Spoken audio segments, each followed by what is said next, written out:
കുടുംബ ബന്ധം മുറിച്ചു കഴിഞ്ഞാൽ അള്ളാന്റെ മുമ്പിലേക്ക് നമ്മൾ കടന്നു ചെല്ലുമ്പോൾ നമ്മോട് അള്ളാന്റെ മുമ്പിൽ വന്നിട്ട് പരാതി പറയുമ്പോൾ തന്നെ പടച്ചവനെ അവൻ എന്നെ മുറിച്ചു കളഞ്ഞവനാ. കുടുംബ ബന്ധം വന്നിട്ട് അള്ളാന്റെ മുമ്പിൽ വന്ന് പരാതി പറയും. നമ്മൾ സ്വർഗത്തിലേക്ക് കടന്നു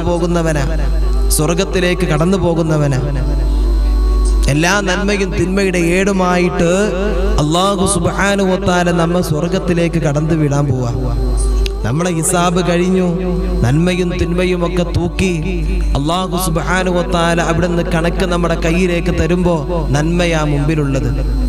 ദുനിയാവിൽ വെച്ച് കുടുംബ ബന്ധം നമ്മൾ മുറിച്ചിട്ടുണ്ടെങ്കിൽ അല്ലാഹു സുബ്ഹാനഹു വ തആല മുമ്പിലേക്ക് കുടുംബ ബന്ധം ഇറങ്ങി വരും.